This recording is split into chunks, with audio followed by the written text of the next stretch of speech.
funciones del pH y en la función de molaridad del plasma con respecto a los elementos importantes que tenían función, tanto inorgánicos como orgánicos.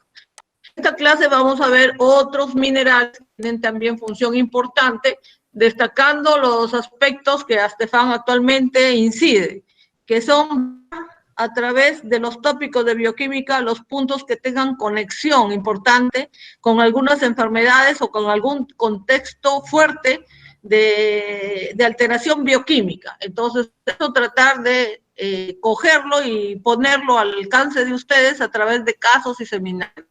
Son las recomendaciones que estamos siguiendo actualmente para poder brindarles este curso, para poder estar al tanto con las recomendaciones que dan las altas autoridades.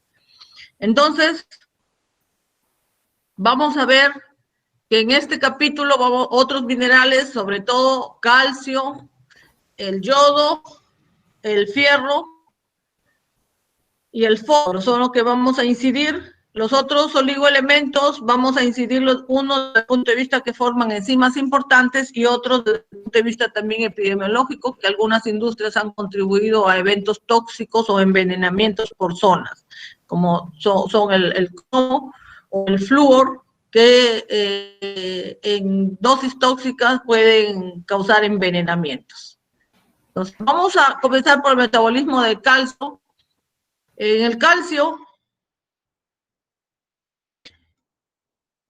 es uno de los iones, después del cloro y del sodio, más importantes del organismo. Nosotros tenemos que tomar unos requerimientos diarios, más o menos 1 gramo, y verdaderamente es el 60% es el que se absorbe. ¿Por qué? Porque el nivel de absorción va a depender del pH y va a depender de la presencia de ciertos alimentos durante el proceso de ingestión. Los alimentos vegetales, los oxalatos, los fitatos van a disminuir y los elementos ácidos como la vitamina C más bien van a favorecer la absorción del calcio. El metabolismo mayormente es un ion iónico que simplemente por difusión y se absorbe al nivel del duodeno, como dijo, no todo se absorbe, pero no porque haya dificultades, sino pues, por el pH o por la presencia de otros alimentos como los que he citado. Es difusión simple y se absorbe al nivel del duodeno. Tiene una concentración entre 8 y 10 miligramos en el plasma y durante su metabolismo va a depender de parte importante a nivel plasmático con las concentraciones de calcio libre, calcio iónico, calcio unido a proteínas, especialmente de la vitamina D y de 2 hormonas que vamos a ver, la paratormona y la calcitonina. La vitamina D es una vitamina que en algunos textos ustedes también lo van a encontrar como una hormona reguladora. Depende del funcionamiento de 2 órganos, del hígado y del riñón. 2 hidroxilaciones porque la ingerimos nosotros como provitamina. Entonces, la 21 hidroxilación es en el hígado y la 25 es al nivel renal. Si el riñón falla, que es lo más característico en pacientes con nefropatías, en pacientes con insuficiencia renal y que se dializa, entonces esta vitamina no va a dejar absorber el calcio. Entonces vamos a tener problemas con estos pacientes, pues es característico de estos pacientes que presenten alteración. ¿Ya? Estas alteraciones es por enfermedad, pero también el calcio, desde el punto de vista epidemiológico, recordando que Estefan recuerda que debemos tratar de enseñar a ustedes los trastornos epidemiológicos ligados a nuestro contexto. Entonces, el calcio, desde pequeños, este déficit puede producir el raquitismo. ¿Ya? Y al nivel adulto puede producir la osteomalacia, reabsorción del hueso y por lo tanto las fracturas se vuelven mucho más fáciles en cualquier golpe que tenga la persona adulta. Durante su absorción, en su estado normal, como vemos acá, hay una concentración, como les había dicho, entre 8 y 10 miligramos.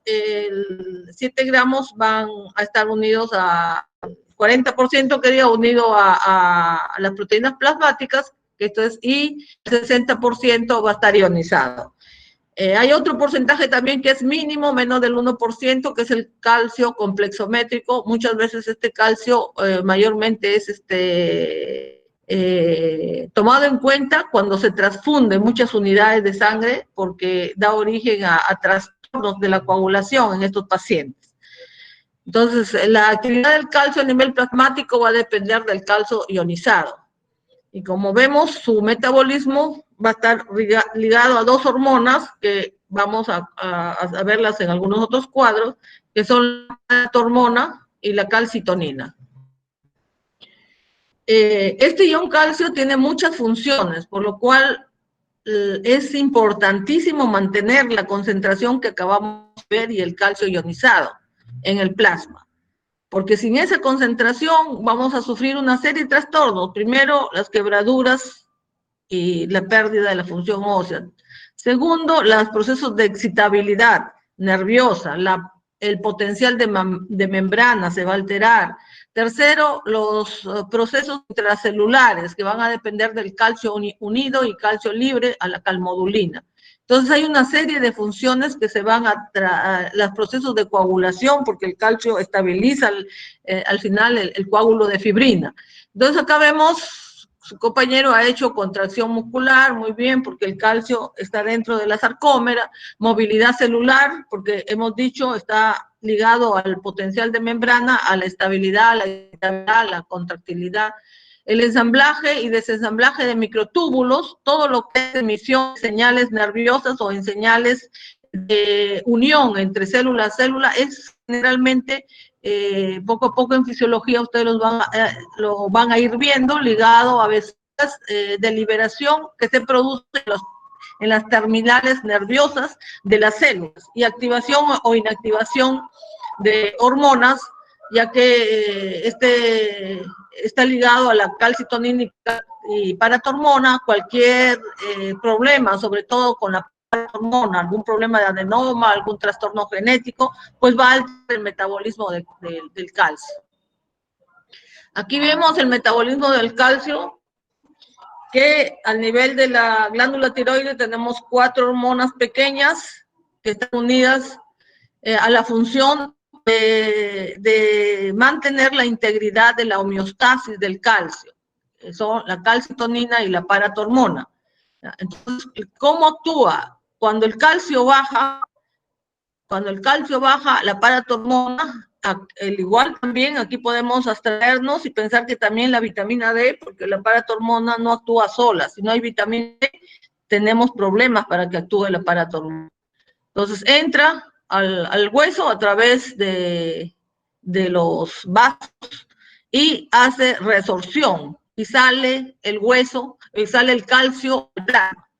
De manera inversa, cuando sube el calcio en plasma, ya el organismo dice ya basta, y ahí es liberada la calcitonina, va hasta el hueso y hace ingresar el hueso. Y entonces es un mecanismo homeostático cuyo fin es tratar de mantener como sea la concentración mínima plasmática, que no siempre lo podemos lograr, porque por desnutrición, por falta de alimentación, o por alguna enfermedad, o por algún trastorno o de la absorción, podemos perder este equilibrio de la concentración plasmática y entonces alterar todo el funcionamiento. Entonces, las alteraciones más clásicas son la hiper y la hipocalcemia. En la parte de la hipocalcemia, pues, como vemos, todo lo que es bajo de calcio no va a robustecer sus funciones, que son la excitabilidad, mantener los complejos metabólicos intracelulares. Entonces, comenzamos con la debilidad muscular, porque no hay el calcio para dar la respuesta de excitación continua del músculo. Dolores de cabeza fuertes, no hay para los procesos nerviosos que se ejecuten en forma armónica. Confusión, pérdida de apetito. Siempre actúa el calcio en el potencial de membrana, manteniendo uno la excitación y el otro manteniendo la estabilización de membrana. Calcio, excitación, magnesio, la estabilización. Entonces, pues, va a haber alguna alteración del potencial o se va a presentar ligado a una pérdida de magnesio también. Cuando hay trastornos de la diuresis o cuando hay cálculos renales, pues también vamos a alterar el metabolismo del calcio y vamos a producir una... ¿De acuerdo?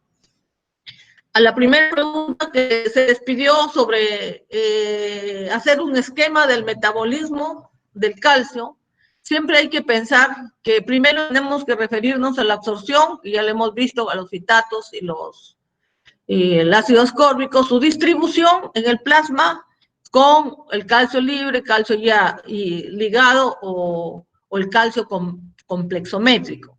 La concentración en sus formas iónicas unidas a proteínas, calcio complexo, acción del pH y de las proteínas. Realmente cualquier trastorno del pH, cualquier trastorno va a alterar también el trastorno de tanto del calcio como del magnesio. Por eso es que se dice, si nosotros tenemos un pH ácido, es igualito como en la práctica, que hacía el sodio quitar la parte básica y por lo tanto disminuía la concentración de ácido en el buffer. Entonces esto mismo hace el calcio acá. Cuando nosotros tenemos un pH muy ácido es porque el calcio se adosa para tratar de disminuir el pH, por lo tanto el calcio baja en el plasma. También proteínas, el calcio está unido a proteínas. Hay para la calcemia, para la hipocalcemia en personas normales. Realmente esta fórmula no se usa en personas que ya están agredidas con algunos problemas crónicos. Entonces, sí, las proteínas, la concentración de proteínas, cuando hay un factor 0.8 por más de 4 gramos de proteína, el exceso de proteínas hay que multiplicarlo por ese factor y corrige la concentración de calcio que nos dicen los laboratorios cuando cogemos algún análisis clínico. Al contrario, cuando está baja el calcio, menos de su valor normal, la diferencia de concentración hay que multiplicarla, pero hay que subirle el calcio. De alguna manera, cuando tenemos de una manera encontramos más calcio iónico. Entonces, esas cositas hay que leerlas y es interesante tenerlas ya. Lo mismo que dentro de las funciones, el calcio es importante en la población y la neurotransmisión. Entonces, lógicamente, es el factor 13 de von Willebrand y estabilización del coágulo. Neurotransmisor, excelente neurotransmisor intracelular, cuando hay algunas hormonas que ciertos receptores, no de la enzima, sino de la tirosininasa, los neurotransmisores van a liberar la sulfatidilcolina y el calcio. Ese calcio al nivel intracelular va a estar ligado a la calmodulina y va a efectuar regulaciones como en la contracción muscular. Mensajero intracelular, depósito de glucógeno, lógicamente, el calcio es una molécula que junto se ha encontrado como molécula básica y del cual ahí van a comenzar los depósitos para hacer los núcleos de glucógeno. Contracción muscular, por lo mismo, ejecutamos a través de la acción liberación calcio hacia el citoplasma y posteriormente el calcio se recupera. Entonces necesitamos la contracción y que sea sarcómeras. Metabolismo, depósito de calcio y reabsorción ósea. Entonces, cuando nosotros vemos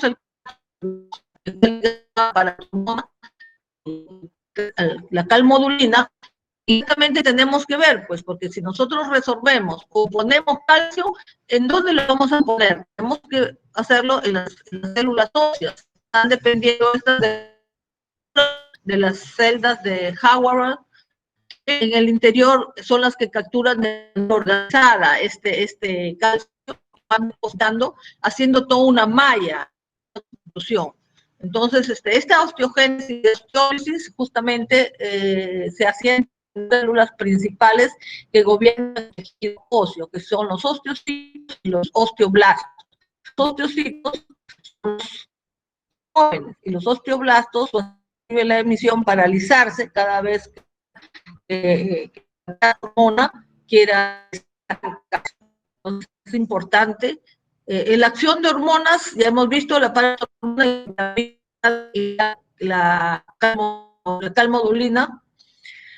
La acción renal sobre el manejo de calcio, especialmente como en pacientes de renal o en pacientes con pueden estar ligados a la raquitismo o osteomalacia. Entonces, con eso más o menos, porque en el caso de su compañero, como vemos, hay algunos aspectos en lo que estaba explicando de lo que él ha puesto que faltan. Lamentablemente, pues, he podido conseguir algunas para el calcio y el fierro, dada la prontitud. Uno lo explica y traten ustedes de coger esas explicaciones para poder bajar sus actividades y poner algunos puntos que yo especifico, porque así como su compañero que estaba de ponente y no ha puesto algunas características, pues ustedes bajen y busquen algunas de esas características que acabamos de mencionar. En el metabolismo de magnesio, realmente este magnesio, muy pocas enfermedades carenciales, está ligado al calcio, está ligado al oponente del calcio, especialmente en el potencial de membrana. Se absorbe por difusión facilitada, está en estado iónico en el plasma y 160 miligramos es la ingesta diaria. Se absorbe unos 2/3, se distribuye, se elimina por el riñón, mayormente poco, salvo la persona que ya esté complicada con un desequilibrio muy profundo, va a poderse afectar del magnesio, que muchas veces, especialmente en pacientes de hemodiálisis. Y esto recuerden, solamente el magnesio se afecta cuando los pacientes están muy afectados del desequilibrio hidroelectrolítico, pacientes crónicos, con algunas otras enfermedades.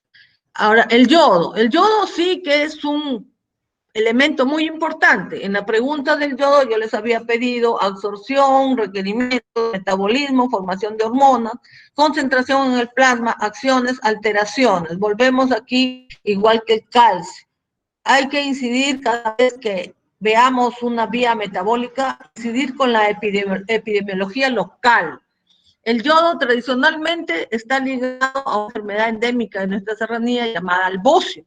Entonces, les he puesto algunos grafiquitos del bocio y a dos enfermedades que están directamente ligadas a su trastorno, que ya es por algunas afectaciones a la glándula tiroides que se puede producir o por defecto genético de nacimiento, por el mismo bocio endémico o si no, por algún virus que puede agredir a la glándula tiroides. Entonces vamos a ver requerimientos, se requiere generalmente, ves variantes desde el niño hasta el adulto, desde 90 hasta 200, 150 miligramos en adultos y en mujeres embarazadas 200 miligramos. Entonces su requerimiento es variante en mujeres embarazadas, pues porque está ligado también a otro producto que tienen en el interior de su organismo. En la absorción al yodo, realmente se observa como yoduro, se transporta por el aparato digestivo y llega a través del torrente hasta la glándula. O sea, mayormente no se almacena en ningún otro tejido, sino directamente va hasta la glándula.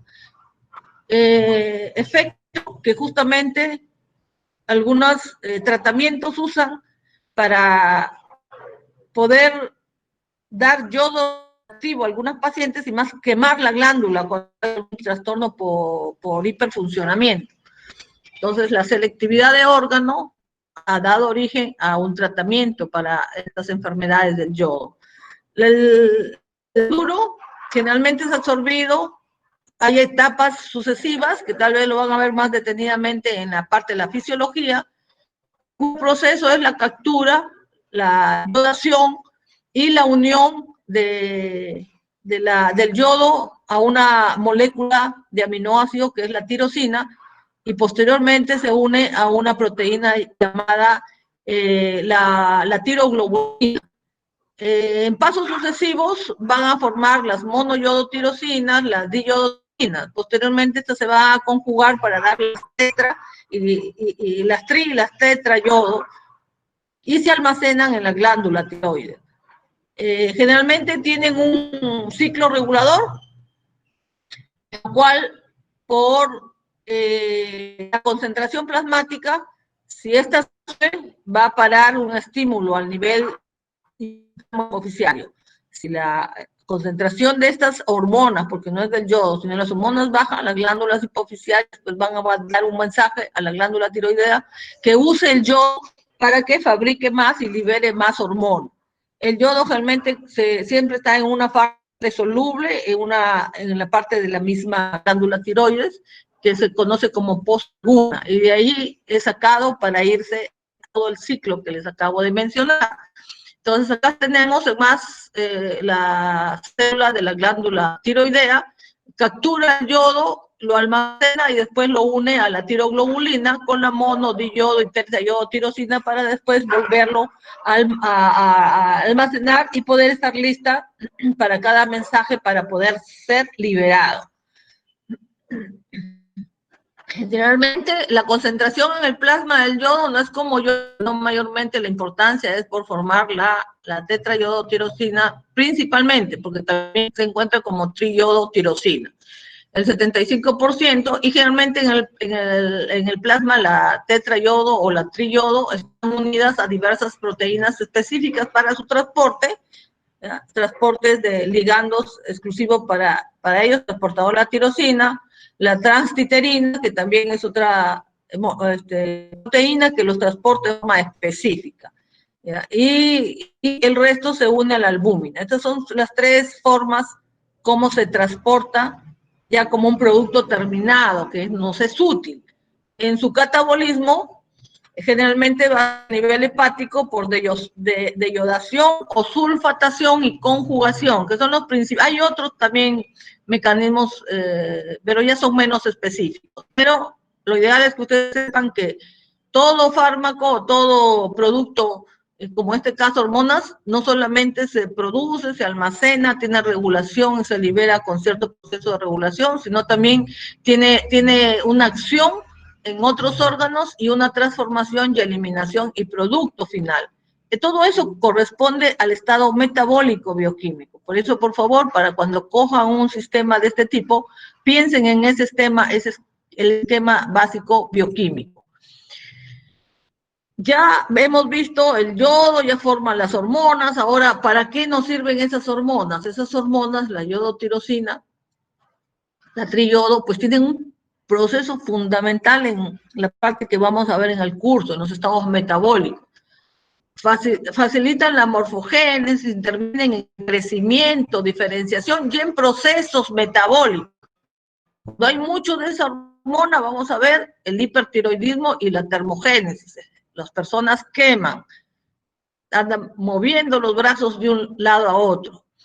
Y también es parte importante de estas hormonas para la mineralización. Entonces, esta hormona es importante para poder dedicarnos a la bioquímica porque compromete los estados metabólicos del organismo.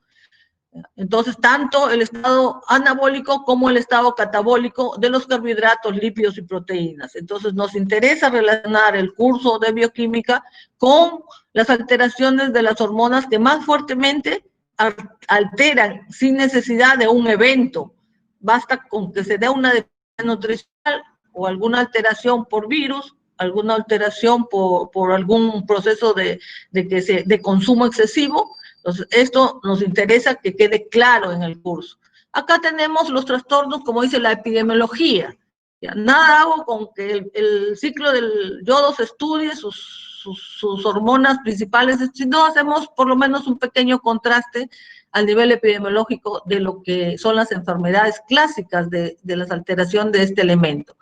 Entonces tenemos el hipotiroidismo y el famoso bocio. Lo más importante del hipertiroidismo es una persona saltona, ojos protruidos, aquí como su compañero bien lo había puesto en su Word, lo pegó acá, ya se lo he pasado acá. Entonces, náuseas, vómitos, alteran el metabolismo químico, es con un alarmante brutal. Tal es así que es una desacoplador de la cadena.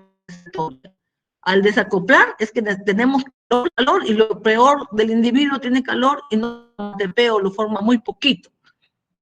Entonces el individuo es largo, flaco y con mucho calor. Y todo pues el sistema metabólico totalmente en su velocidad de proceso aumentado. Es un paciente que está constantes vómitos, piel caliente. En cambio, el hipotiroidismo, el yodo, poca hormona hipotiroidea, es un paciente que está vomitado, es un paciente un poquito obeso, con las mejillas como empapadas, los ojos medio hinchados, caídos, la lengua un poquito gruesa. Entonces, ¿por qué? Hay un hipometabolismo. Y eso es importante que ustedes lo reconozcan. En condiciones normales, el yodo, al formar las hormonas, no parece que nosotros no dependemos, por eso es que les voy a insistir. Metabolismo, adrenalina, insulina. Y adrenalina, sus otras coayudantes, que vienen a ser el glucagón, la somatomedina, el cortisol. En todo el ciclo vamos a hablar que esos son bases, pero cuando nosotros tenemos algún problema de deficiencia, como puede ser en alguna epidemiología regional o algunas enfermedades, es que ahí es donde cobramos que puede llegarse a producir polos en estos pacientes, y ahí sí se siente que la hormona tiroidea para seguir funcionando. La clásica unión con la epidemiología es el famoso bocio a través de la hormona tiroidea. En nuestra serranía da pena nuestros hermanos porque les falta el yodo y las políticas de salud no llegan a cubrir este yodo. Este yodo puede hacer de manera de fase leve, moderada y grave. Este mecanismo de hipotálamo, hipófisis, glándula tiroidea se rompe, porque necesariamente nosotros sí lo tenemos regulado, pero al no tener yodo, el hipotálamo está quemando el estímulo para la hipófisis manda el estímulo a la hormona tiroidea. La hormona tiroidea jala y jala y jala y no produce, porque no tiene yodo, produce más tiroglobulina y a ver lo que estoy mostrando acá. Miren esta glándula, cómo se displasia, cómo se altera, cómo se hiperprotruye, porque no tenemos yodo y la glándula está que funciona como que un carro queremos prenderlo y no tiene la gasolina y se hipertrofia. Entonces va a haber una hipertrofia moderada, grave, y como vemos los diferentes magnitudes del afecto del compromiso metabólico. Eso es por cuando yo les digo, vean el indicador y vean cuánto se está desequilibrando esto, porque al final el organismo tiene fases de descompensación que al final se traducen en estados metabólicos.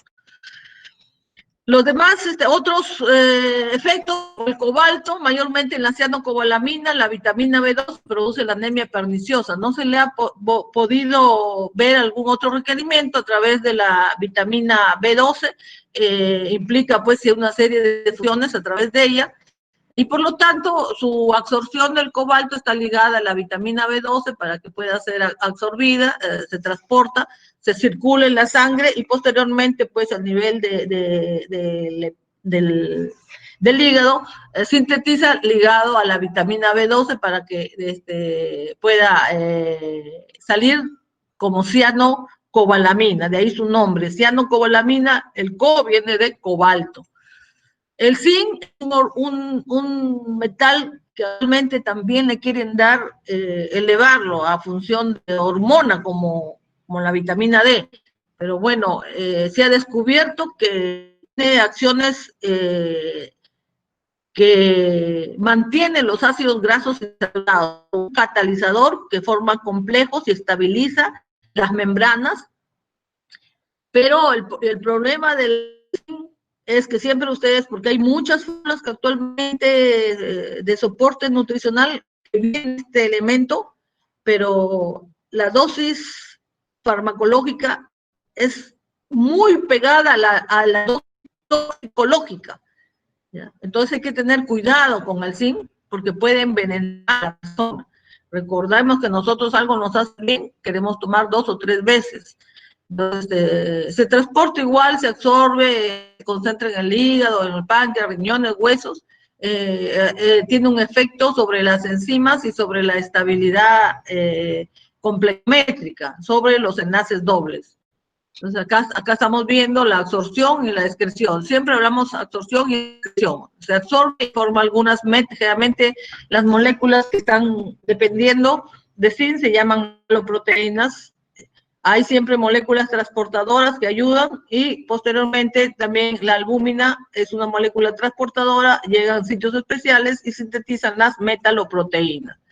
Entonces, como vemos, el zinc protege especialmente los dobles enlaces cuando se está en proceso de reproducción de células muy jóvenes, es ahí donde aparecen los trastornos y se ha indicado pues enfermedades por deficiencia que comprometen mucho los epitelios y cuando se les da un poco de estos requerimientos, pues estos epitelios si se queda vuelve a restaurarse, como la vitamina E o de la división celular o antifértil.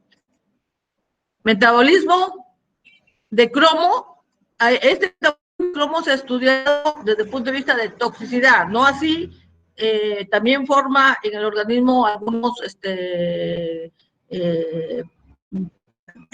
proteínas por complejos, metaloproteínas, y que de este sentido realmente algunas industrias, supongamos las de fabricación de pilas, a veces utilizan mucho cromo, oro, y pueden intoxicar a las zonas y sus desechos son llevados a las aguas riegan algunas plantas y nosotros nos alimentamos con esas plantas. Entonces, desde ese punto de vista, el cromo lo necesitamos en mínima cantidad y suficiente con los elementos o las carnes que podamos consumir, se absorbe fácilmente, es totalmente soluble, se encuentra normalmente en todos los elementos, no ni nada, no hay efectos por defecto por desnutrición, tiene también sus proteínas transportadoras, se puede excretar fácilmente por esas orinas, y el problema es vemos que hay trastornos deficiencias cuando hay unas enfermedades, porque se es muy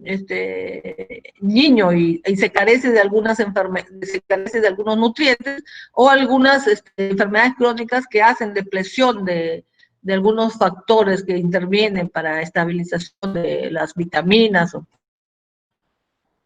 Un elemento importante, después de todos los pequeños que necesitamos para metaloproteínas o algo, como habíamos dicho, el calcio, habíamos dicho el fierro, fósforo y el hierro.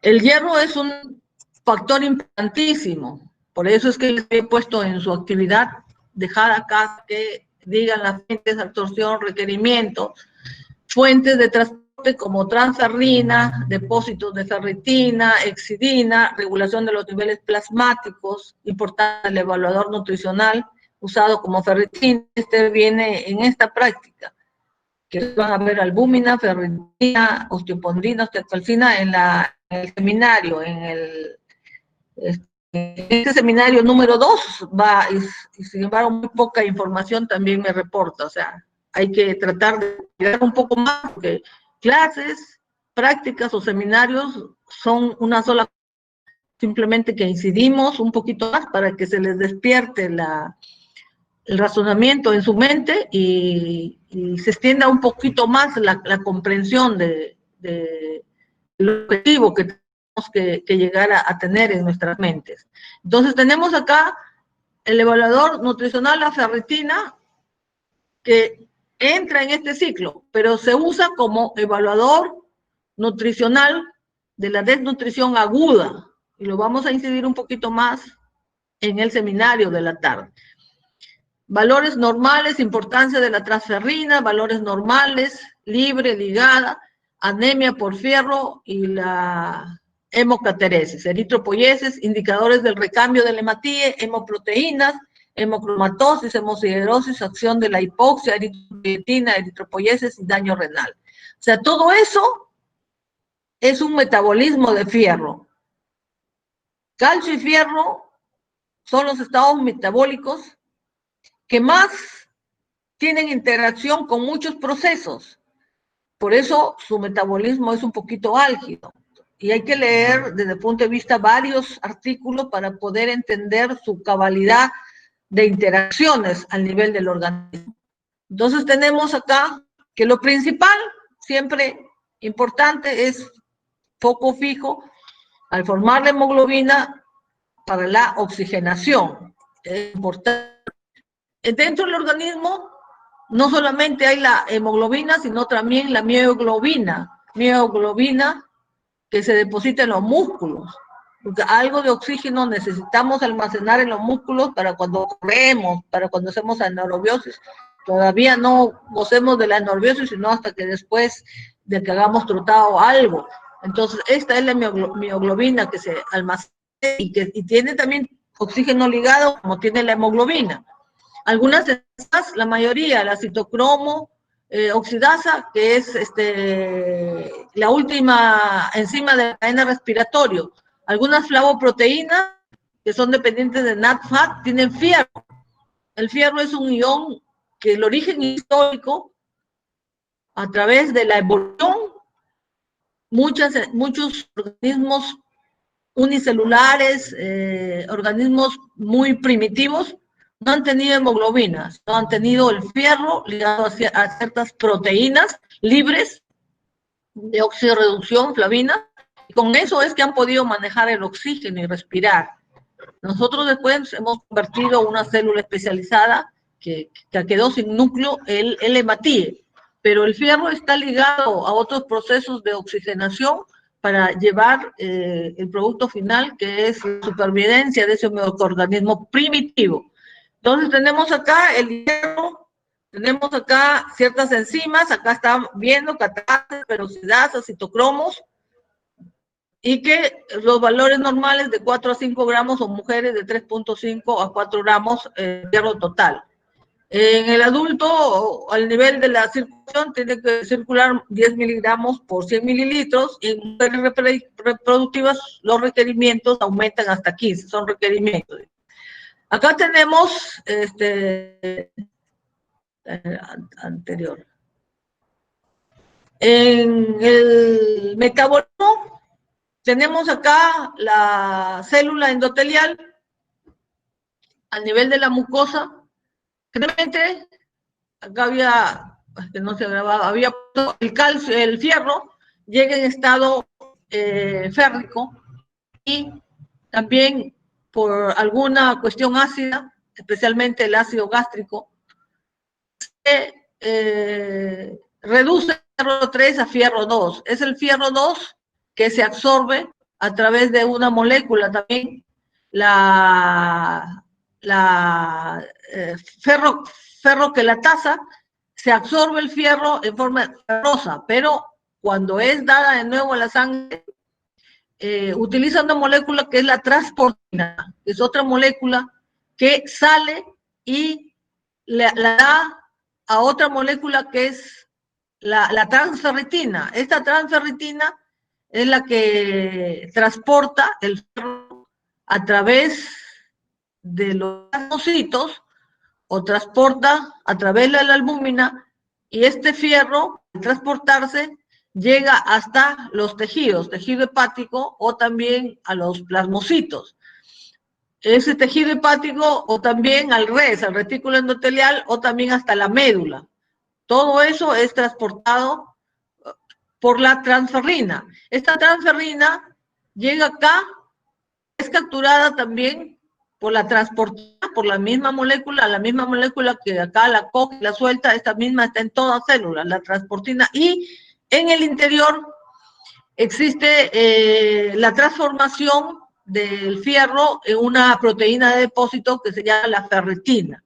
Esta ferritina es una proteína soluble, pero si hay mucho fierro, puede cambiarle su conformación a esa proteína y llamarse ferritina, le llamamos hemosiderina. Si está en cierta magnitud y produce un calor moteado, la enfermedad se llama hemosiderosis. Pero si esos depósitos de fierro moteado llegan a ser más fuertes, producir como una especie de tumor en el hígado o en el vaso o en la médula, le llamamos nosotros la hemocromatosis, ya la exageración de que nosotros pues pensamos, dale fierro a mi hijo, dale fierro al amigo, no tiene fierro, pero el fierro tampoco no se puede dar así más, porque puede llegar a constituir enfermedades de depósito. Entonces nos quedamos que el fierro se puede depositar normal como ferritina y de nuevo salir y de nuevo ser transportada por la transferrina.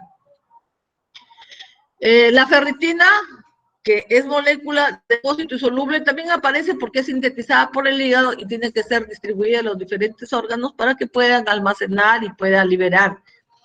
A todo esto se nos suma otra molécula en el trastorno del fierro, que es la hepcidina. ¿Qué hace la hepcidina? La hepcidina es una molécula que se exagera su síntesis cuando estamos con inflamaciones, ya sea un cáncer, ya sea una enfermedad crónica, la diabetes, ya sea alguna enfermedad por desnutrición, inflamación crónica. Entonces, ¿qué es la hepcidina? La hepcidina es como el verdugo, la proteína que al subirse hace que el fierro no salga de las células. Permite que el fierro sea transportado por la transferrina, pero bloquea acá a la enzima que captura el fierro. Entonces, al bloquear esa proteína, el fierro entra, pero no sale. Entonces, se conoce como una proteína negativa al movimiento que se altera por la enfermedad. Que se altera por la enfermedad y produce, pues, puede producir hasta una anemia, pero no una anemia porque le falta fierro, sino una anemia porque la persona está con proceso inflamatorio de forma crónica. Entonces, esto a veces el hematólogo lo trabaja bien. Ustedes tienen que saberlo para saber poner una anemia a la evaluación del hematólogo para que consiga ver su verdadero origen, porque no siempre cuando vaya un paciente y ustedes lo ven, está con fierro menos, dale fierro. No, porque podemos estar en este problema, que tenga alguna enfermedad crónica y que tenga almacenamiento y ustedes más bien lo siguen envenenando al paciente. Es importante. Entonces, recapitulando, por eso es que estaba diciendo que siempre es complejo. El metabolismo de ciertos electrolitos es complejo. ¿Ya? El fierro,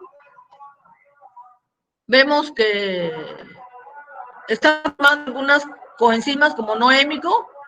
¿Ya? Siempre el ácido clorhídrico es lo que lo reduce a fierro 3 y es lo que va a permitir que absorba. Y en la célula de la mucosa intestinal, a nivel del duodeno, va a transformarse de fierro 2 a través de una apoferritina que le captura el fierro y la reduce. Y después, de nuevo, ese mismo fierro, cuando hay necesidad, lo libera en la otra para allá, para el plasma, para que pueda ser transportado por la transferrina. Es captada por la apotransferrina y luego libera y es llevada por la transferrina.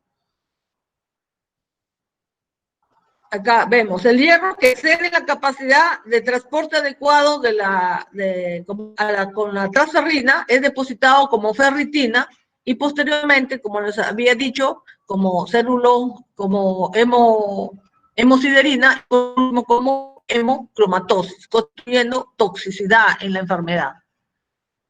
Vemos acá también que el hierro atraviesa la membrana, que utiliza metaloproteínas, que utiliza depósito, que utiliza hemoxigenadas para su liberación en su absorción a un depósito, sea membrana del duodeno, sea en el hepatocito, sea en el macrófago, o sea, siempre va a estar mirando entre fierro oxidado y para su transporte y liberación tiene que haber una oxigenasa para fierro, fierro reducido, fierro más 3. Entonces es así como la transferrina lo transporta. Entonces aquí volvemos a ver del fierro 3 más fierro 2 para que se le pueda.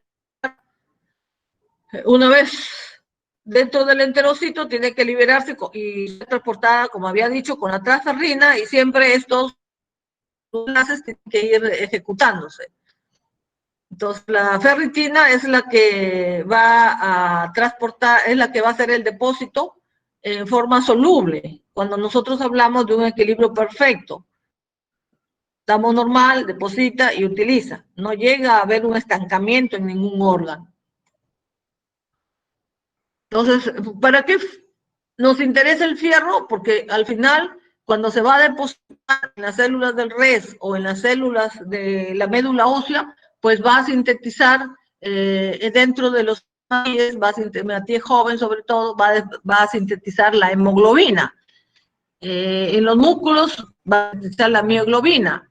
Y el fierro, como habíamos dicho, en algunas enzimas, como la homoxidasa y en algunas flavoproteínas, pues es importante para que funcione los procesos de transferencia de electrones y la captura de los hidrógenos a oxígeno a través del ciclo de Krebs.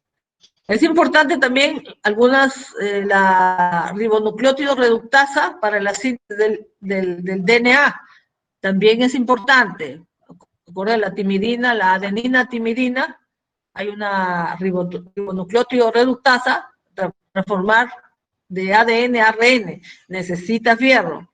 ¿Ya? Y algunas flavoproteínas, como la síntesis de niacina. Entonces, vemos que el fierro, como les digo, en evolución, la hemoglobina se formó después. Lo primero que hubo son enzimas que usaban el fierro y que movían ya a los organismos muy primitivos para que puedan respirar en aerobiosis, en presencia de oxígeno. Entonces vemos el transporte, como vimos, siempre está ligado a la apoferritina, que puede ser unido 1, 2 o hasta 3 formas diferentes de saturación de la transferrina.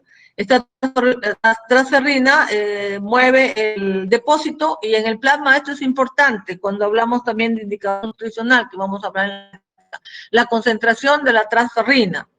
Recordemos que la transferrina también puede ser usado, igual que la ferritina, como un indicador de la desnutrición aguda.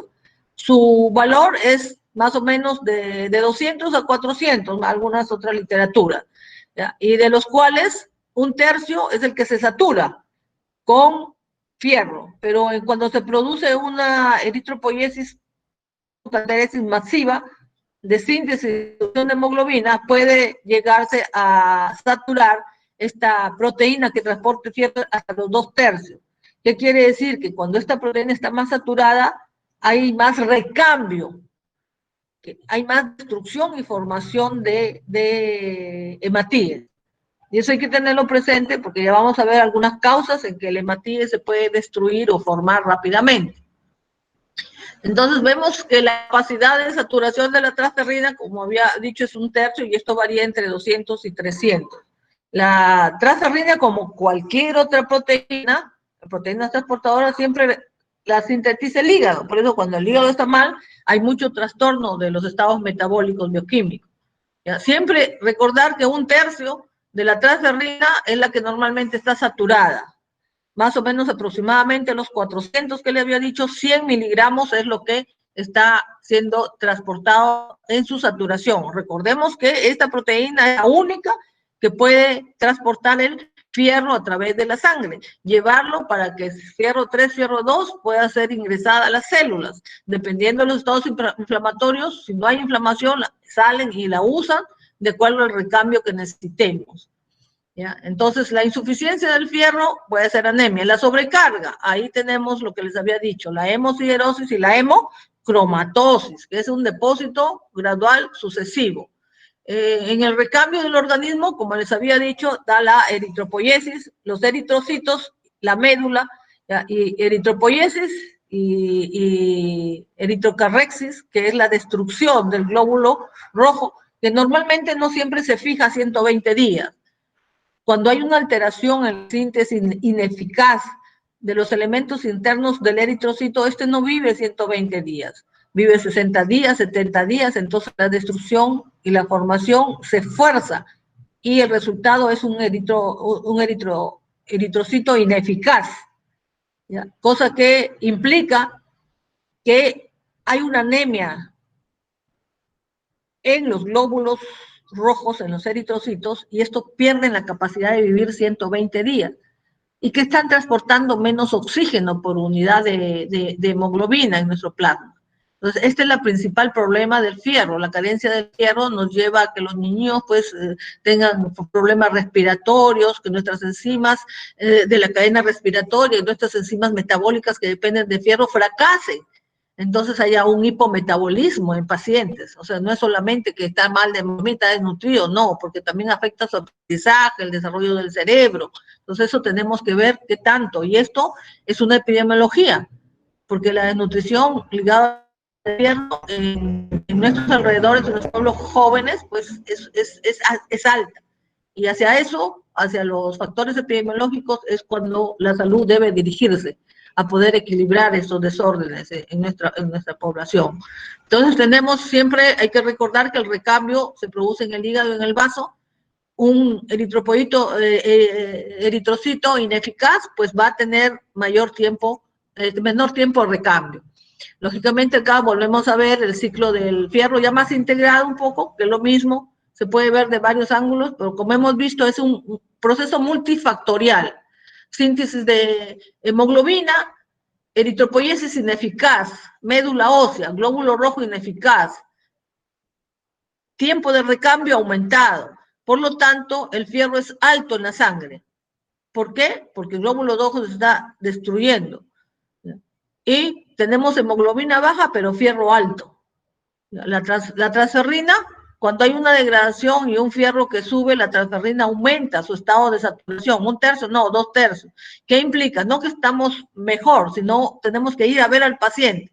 Si está ligado a toda la clínica de desnutrición, pues es porque la desnutrición lo ha afectado. Si tiene algún proceso ligado a alguna enfermedad, es la enfermedad que está afectando. Entonces, no es que decir está anémico y es por fierro y punto, no. La enfermedad del fierro y la anemia hay que seguirla, hay que estudiar el origen. Si no, mal hacemos en decir, no, nomás un niño necesita fierro, hay que descartar previamente algunas otras cosas. Generalmente, lo primero, un desnutrido hay que pensar en fierro, pero no siempre es así.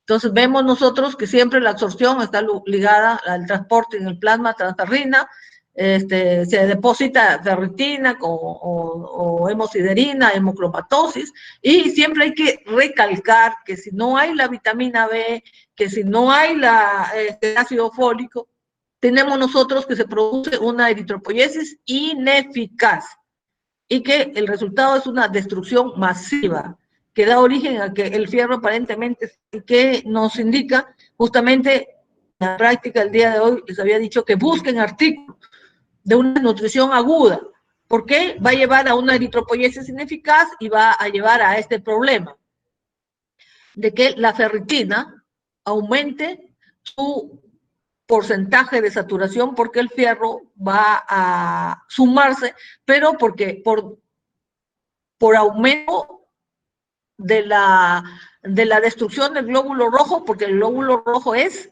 ineficaz. Entonces, a eso hay que tenerlo en cuenta. Entonces, es que los ciclos, recapitulando un poquito, los ciclos del fierro, recordemos que siempre el fierro, desde orígenes y evolución de las especies, está ligado al transporte de oxígeno y está ligado a los procesos de oxidación y uso del oxígeno, que va a depender de los estados en que estemos fisiológicos y de nuestros estados de alteración inflamatorio. Hay que tenerlos en cuenta. ¿Ya? Y que su absorción va a depender también de que nuestro intestino esté bueno. Acá empieza donde hay parasitosis, hay arteasis, pues no, de repente muchos niños de los colegios no va a permitir una buena absorción y van a estar anémicos porque están parasitados. Hay que ver que esté una buena absorción, hay que ver que hay una buena alimentación. Recordemos que la vitamina C mejora los fitatos o quilatos o mucho vegetal. Junte a las carnes, mal proceso. La carne no debe juntarse con mucho vegetal y generalmente así a veces hacemos platos. Entonces ya hemos hablado de la hemoglobina, de la mioglobina, de enzimas y el depósito de hierro porque se junta como hemosiderina o hemocromatosis. Ya hemos hablado el factor de la transferrina, y justamente esto es lo que se estudia, la ferritina y la transferrina como indicadores de la desnutrición aguda.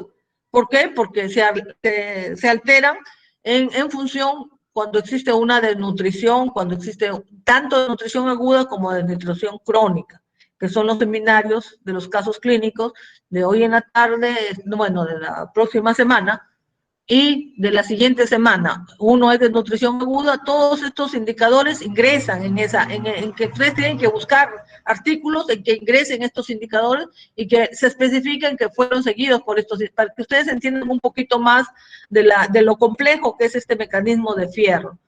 Entonces tenemos acá los mecanismos del fierro como al nivel de la mucosa intestinal. Aquí está la proteína. Esta proteína es la proteína que permite la salida y la entrada del fierro.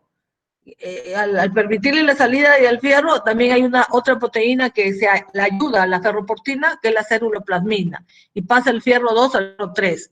Entonces, este fierro, y por acá está la exidina, que es la proteína, la guardiana negativa. Esta incrementa su génesis cuando estamos con procesos de enfermedad crónica o cuando estamos con déficit nutricional, y no deja salir el fierro de ninguna célula, no solamente de la médula, sino del intestino. Entonces puede hacer cuadros de envenenamiento, pero por eso la persona hay que estudiarla cuando presenta una anemia. Entonces acá tenemos que ayuda a tratar, porque siempre el fierro reducido, fierro más 3, es el que se va a ligar a la transferrina, que se vuelve así soluble para ser transportado, y la transferrina es la que como dice, el mozo que sirve. El fierro lo sirve a los macrófagos, lo sirve al vaso, lo sirve al hígado, lo sirve a la médula. De acuerdo a los intereses de cada uno, van captando y forman la ferritina. Es una proteína soluble que deposita y sale, pero que en mucha cantidad puede ser convertida a lo que se le llama la hemosiderosis y la hemocromatosis. Entonces acá también es una recapitulación. Hemos incidido y he dejado ahí su exposición de su compañero, porque me parece importante reincidir una y otra vez, porque así van a poder estudiarlo más fácilmente. Ya, siempre está ligado al almacenamiento en diferentes órganos, médula, y también un poquito en los ¿ya? La transferrina, como dice, es el mozo que sirve. Y sirve a los diferentes, al retículo endotelial, donde forman los eritrocitos jóvenes, al res, al hígado, donde sintetiza la hemoglobina, para que luego sea depositado, y también el de vaso. Entonces, la proteína, la transferrina, como la sintetiza el hígado, tiene su tiempo medio de recambio y tiene sus receptores, así que el hígado, cuando es necesario, la toma, deja el fierro para que pueda ser utilizado nuevamente, lógicamente a través del nuevo transportador, y la recicla para volver el fierro libre y los aminoácidos. Entonces, aquí también se hace hincapié en la hexidina, que es, como dice en otras literaturas, el seudónimo le han denominado la dama de hierro a la hexidina. La dama del hierro, porque es la que con su bloqueo a la ferroportina hace que el hierro se acumule acá, no salga. Y cuando la hexidina se aumenta en los estados de desequilibrio metabólico.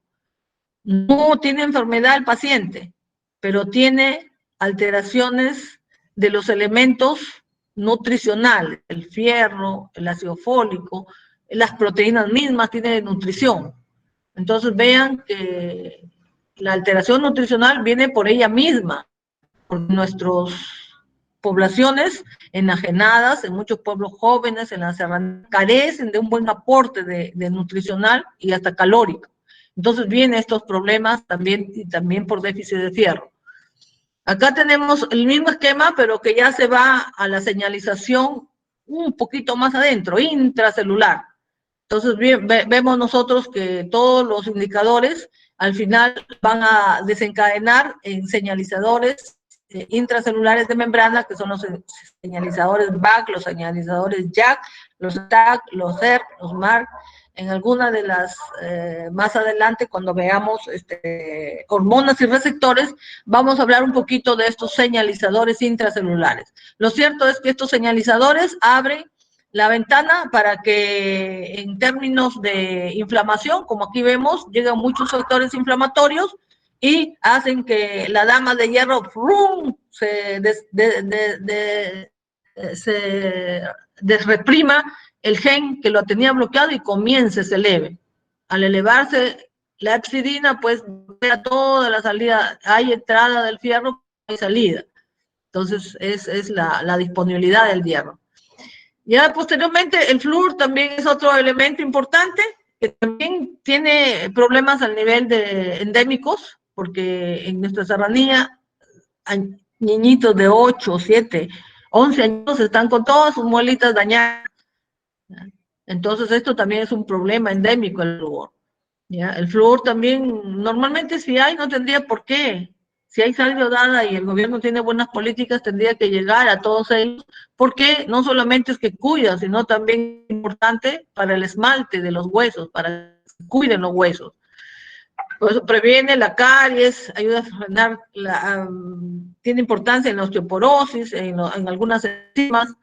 Este flúor normalmente, tranquilo, se absorbe. Tiene también un poco que ver con el metabolismo del calcio y la formación también con los depósitos como hidroxapatita o fluoropatita, porque en exceso puede constituir un tóxico, porque el flúor en exceso también inhibe la glicólisis. Por eso digo, hay ciertas formas, por eso casi el gobierno tal vez inhibe, porque a veces nosotros dicen, nos hace bien, entonces como triple, cuádruple. Entonces, en este caso, el flúor puede hacer toxicidad. Pero en condiciones normales, pues nosotros un poquito de sal en nuestras comidas, que esté circulando, nosotros no sufrimos de eso porque nuestra sal que comemos en las casas es sal iodada. Vean acá los trastornos, el esmalte, cómo ennegrece en las uñas, es lo más importante en el flúor. El flúor también es una política de gobierno que debe cuidar para nuestra población, para que aparentemente es una cosa tan mínima en su valor, pero lamentablemente no circula. Sales viejas pierden porque es muy volátil. ¿Ya? Entonces, igual que igual que el yodo también, el flúor también deberían tener políticas conservadoras. El metabolismo del cobre generalmente está ligado al fierro, pero por la ceruloplasmina, para poder ser liberado. Normalmente otro defecto de déficit no se le conoce el fierro, normalmente siempre se absorbe normalmente, se transporta como fierro libre o fierro ligado a la ceruloplasmina, ayuda en la energía, ayuda al fierro, ayuda al sistema normal, algunos neurotransmisores, algunas melaninas también al nivel del hipotálamo trabajan en los reflejos sobre todo del estado alimentario, algunas melaninas, y como vemos acá el cobre, pues, una en forma libre o la ceruloplasmina o la transcupreína, que son las proteínas que se trabajan con el fierro. Realmente se encuentran formando algunas, igual como el fierro, algunas oxidasas, las citocromoxidasas, también depende de fierro. Y el problema del cadmio mayormente es por las minas que pueden intoxicarnos. Generalmente, en todo alimento se encuentra el cadmio.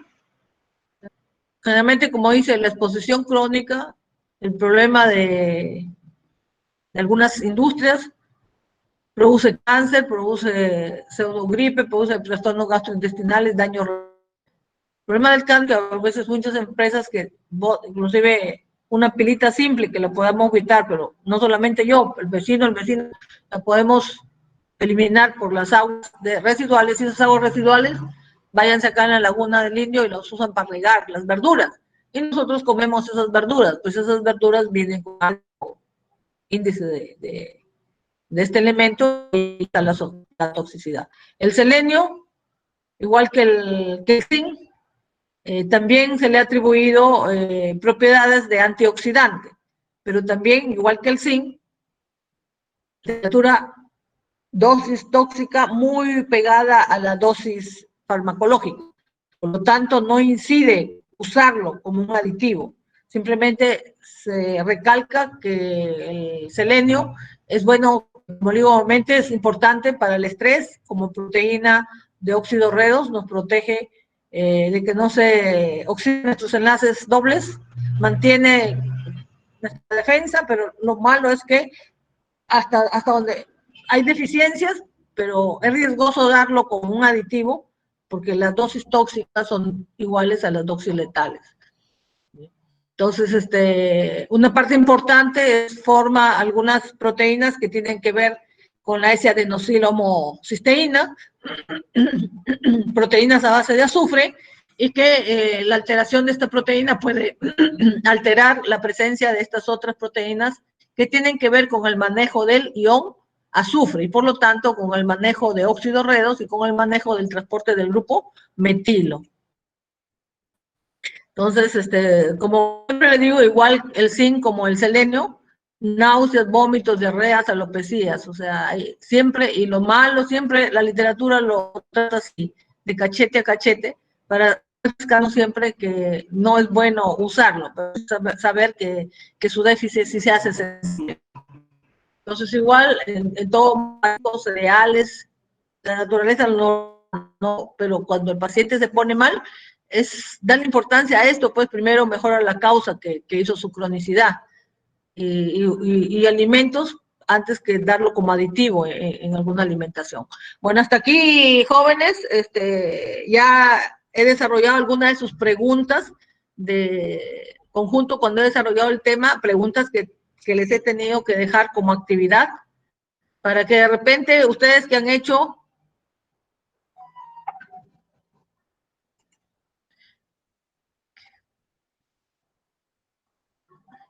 la actividad, de repente hay algunos que quieran proyectar unos 2 o 3, porque como vemos acá, tal vez esto va a servir de aclaración, porque la idea es que tratarlos Doctora, a ustedes de... Sí, a ver. quiero proyectar cómo influye el yodo en la formación de las T3, T4, de las hormonas tiroideas. Ah, ya, un poquito más específico el mecanismo. ¿Su apellido, joven? Silva Berrú. Ya, a ver, vamos a... No hay problema, yo ya he dejado de proyectar. Por favor, siempre que sea así, que yo puedo también ampliar mucho, pero tenemos que dar un concepto así pequeño y otro que aporte, porque vean, el tema es tan diverso y bonito. A mí el tema del calcio y del fierro es uno de los más interesantes y es más complejo para dominarlo. Léanlo una y otra y tendrán que leerlo otras veces para dominarlo. A ver, ya está. Bueno, siempre les he dicho, por favor, que cuando hay un preparen gráfico, voy a algo, explicar este gráfico. cuando preparen algo, no lo traigan así, tráiganlo en lámina de PowerPoint, porque el PowerPoint proyecta ya en forma organizada. Eviten mover, porque a veces uno no tiene el dominio sensible con el dedo para estar poniendo la imagen más arriba, más abajo, entonces no se aprecia bien. A ver, ¿qué? Vamos a explicar este gráfico en el cual nos va a ayudar a entender cómo influye el yodo en la formación de las hormonas tiroideas. El yodo, como sabemos, va a entrar por la ingesta de alimentos por el intestino y va a ser luego pasado hacia la sangre. En la sangre va a estar como forma de yoduro y va a ser atrapado por las células foliculares tiroideas y van a ser transportados. Este es el primer paso, el atrapamiento del yoduro, y van a ser transportados al citoplasma de la célula. En el citoplasma de la célula, al mismo tiempo en que la célula va atrapando el yoduro, va a haber síntesis de TGB, que es la tiroglobulina. Esta hormona se va a sintetizar, esta tiroglobulina, disculpen, se va a sintetizar en el retículo endoplasmático rugoso, se va a modificar luego en el complejo de Golgi y las vesículas van a atrapar a esta TGB. Luego,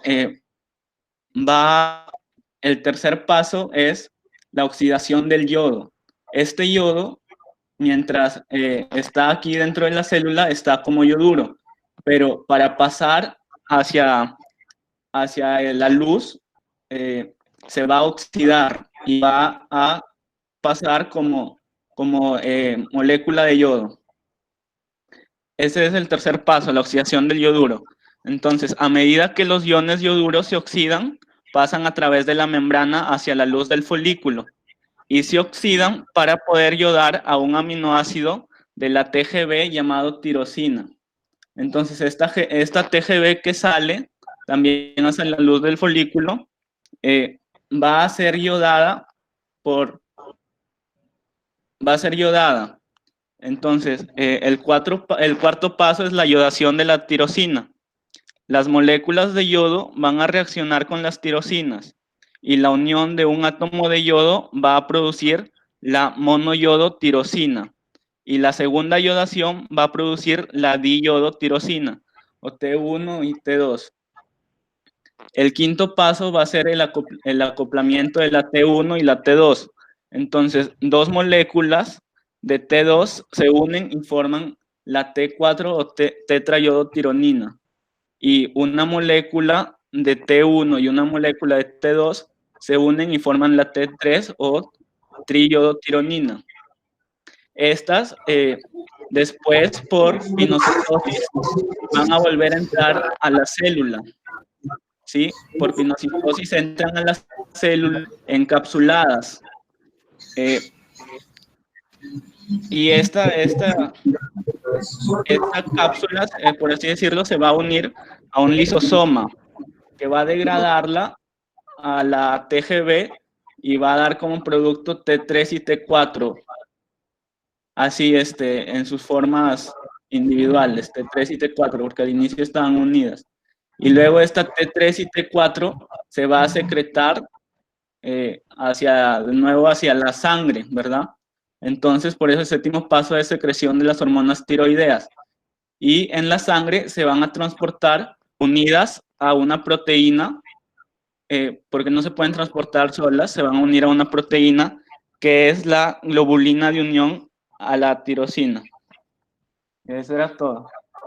Ya, ven, su compañero ahí nos ha detallado un poquito más, me hubiese gustado que lo hiciera en PowerPoint, pero lo felicito porque así se debe exponer. Ustedes no están así, tienen que estar con el mouse, tienen que estar moviendo para que ustedes sigan, pues. Bueno, yo como profesora también no puedo estar sino les muevo el mouse y más o menos les voy indicando.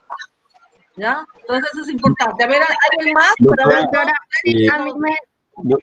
Doctora, disculpe, tengo una pregunta. No sé qué libro o bibliografía podría sugerir para ver este tema del metabolismo de minerales, porque estuve consultando de Laguna y Piña y no encontré mucho acerca del tema. Sí, generalmente uno, a lo menos yo con los títulos de metabolismo de calcio, en menos de 30 segundos he tenido como 4 o 5 para cada tema. Entonces simplemente ustedes pongan los temas que ahorita verdaderamente la internet para este sentido es fabuloso para la época. Inclusive yo he subido para el yodo, bueno, esa es la literatura, esa que he subido, no, había pescado otra literatura y he subido una corta. ¿Ya? Pero hay verdaderamente literatura que rápidamente se encuentra por los temas. Yo me he quedado asombrada verdaderamente la cantidad, pero pongan el nombre, pues metabolismo así, todo lo que ustedes busquen y todo lo que vamos a hacer durante el curso, la palabra ahí anterior, metabolismo, no pongan calcio nomás, pues, sino metabolismo bioquímico del calcio, metabolismo bioquímico del fierro, metabolismo bioquímico del fósforo. De esa manera tenemos que actuar. Ya, listo. Muchas gracias. A ver. Doctora, me gustaría participar en la explicación de lo que pasa cuando aumenta y disminuye el calcio. Voy a presentar. Ya, perfecto. Estos mecanismos verdaderamente téngales bastante afinidad, simpatía, porque dominarlos tienen que ser varias veces que acá en fisiología, en clínicas, para poder dominar la integración de todos estos elementos que son de funcionabilidad diversa. Miren, desde ahí ya nos dice que hay un estado metabólico muy intrincado para solo ¿cuál es el objetivo? Eso sí, central, que quede claro, que el calcio debe mantener sus concentraciones en las concentraciones fisiológicas que están descritas como normales, 8 a 10 miligramos. Cualquier bajada, cualquier subida, vamos a tener problemas de raquitismo, vamos a tener malasia, vamos a tener problemas de irritabilidad, hasta la tetania cuando el calcio baja. A ver, veamos su compañera algunas cosas que ha buscado sobre el calcio. A ver, señorita, puede comenzar a hablar. A ver, su micro, hay sí, que... ya lo activé, doctora. Hay que activar el micro, porque ya veo que está moviendo y no se oye. Sí, por ejemplo, primero explica lo que pasa cuando los niveles de calcio descienden por debajo del valor normal. Entonces, cuando va a descender el calcio, lo que pasa es que va a activar a la hormona paratiroidea, que va a liberar la paratormona. Al liberar la paratormona, entonces, esta va a estimular para que se forme la hormona de la 1,25 dihidroxicolecalciferol, que se forme en la corteza del riñón. Pero esta hormona, para llegar a esto, primero ha tenido que pasar por un proceso, ya que primero ha sido convertida en la vitamina D3 en el hígado y luego en la corteza del riñón se convierte a la 1,25 dihidroxicolecalciferol, que ya es la hormona, la vitamina D activada. La hormona lo que hace es ayudar a que en los intestinos se pueda absorber el calcio. Y como había una deficiencia, entonces ahora al absorber mayor calcio va a lograrse normalizarse los niveles de calcio. También la paratormona va a influir en el hueso, haciendo primero que el calcio almacenado en el hueso pueda ser liberado al líquido extracelular. Y también va a ayudar a la normalización del calcio en la sangre. También la paratormona va a influir en el riñón, lo cual va a hacer que va a aumentar la reabsorción del calcio y también va a hacer que la eliminación del calcio sea menor, ayudando así también a que se pueda normalizar el calcio en la sangre. Luego lo que va a pasar es cuando el calcio va a aumentar por encima de los valores normales, es que la tiroides ahora va a hacer que la hormona tiroidea va a activar la calcitonina. La calcitonina lo que hace es que va la hormona tiroidea no, señorita, la glándula, porque la glándula tiroidea anexo. Va a activar la hormona calcitonina. Lo que va a hacer es que en el riñón va a aumentar la eliminación del calcio, haciendo así que también se normalicen los niveles de calcio en la sangre. A diferencia de que en el hueso también lo que va a proporcionar es que el calcio que estaba en el líquido extracelular pase a depositarse en el hueso, haciendo que también disminuyan los niveles de concentraciones de calcio en el líquido extracelular. Y bueno, eso es lo que quería explicar. Entonces, Quemitas, le aconsejo a los que están preparando el material para que no hagan mucho, hagan ese esquemita y en el Word pongan la teoría y busquen esquemas así que resuman. ¿Ya? Para poder ser más concretos, el mecanismo que ha dado su compañera y lo ha explicado bien a través de un esquema. Cuando hay baja de calcio y cuando hay alto de calcio, ¿qué hormona? El bajo de calcio sale la hormona que resorbe hueso, que es la paratormona. Si hay calcio alto, sale la hormona calcitonino de las glándulas que hay para que eliminen esta hormona, la calcitonina, y va al hueso y hace que el calcio ingrese. ¿Ya? Pero lo fundamental, estas hormonas, ¿quién las dispara? Estas hormonas se disparan por el nivel de calcio en la sangre. Eso, todo lo que su compañera hubiese quedado perfecto, si él dice, doctora, este mecanismo de IDECO dice la hormona reguladora y la contrarreguladora. La rigen los niveles. ¿Y quién rige los niveles de calcio? La alimentación. ¿Quién rige los niveles de calcio? Que yo me alimente de calcio, con calcio adecuado. ¿Y qué más? El funcionamiento de mis órganos, el funcionamiento, especialmente el riñón. Pues como bien lo ha dicho su compañera, el riñón en buena condición, la paratormona hace que el riñón pueda hidroxilar a la vitamina D en la 21,25 hidroxicalciferol y por lo tanto activa esta vitamina es cuando recién la paratormona tiene función activa.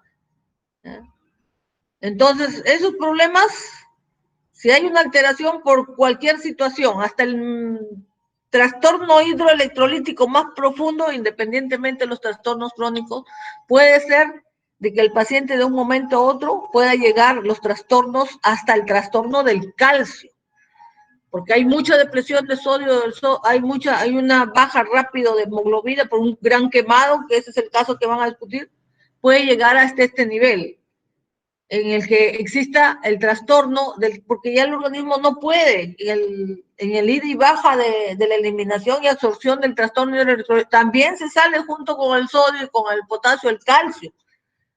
Entonces la persona comienza a tener trastornos de calcio. Si es una hipocalcemia, puede comenzar a hacer espasmo carpal, estirarse, absolutamente convulsionar. Entonces vean que ese es un problema grave. Y un problema crónico, pues, paciente que va depletando crónicamente por alguna enfermedad, supongamos en este caso los de renal, pues va a comenzar también a tener espasmo. Una forma muy característica del caso es que uno se apriete los dedos y los dedos quedan extendidos de la mano. Y uno tiene que hacer masajes para que el dedo vuelva normal. Eso es porque de repente hemos caminado mucho, hemos tenido días de una muerte de un familiar y hemos estado no comiendo, nos hemos deprimido, y de repente hemos ido a una fiesta y nos hemos bailado toda la madrugada y de repente a la casa, pum, se nos acalambra el dedito gordo o el dedito de la mano, problema calcio, para que vean que es bonito entender, y de un momento también estos metabolismos pueden comprometerse profundamente. A lo que se ha dicho su compañera, la hipocalcemia y la hipercalcemia. No hay que verlos como cosas que esperemos largo tiempo para que nos ocurra, porque por eso es que yo insisto ya en esta práctica, desequilibrio agudo y desequilibrio crónico, para que podamos nosotros entender que cualquiera de nosotros en cualquier evento un desequilibrio grave, nos llega un COVID, nos afecta un poquito más, el desequilibrio hidroeléctrico puede comenzar también a afectar el equilibrio del calcio. Ya, entonces, porque ya estamos con la hora.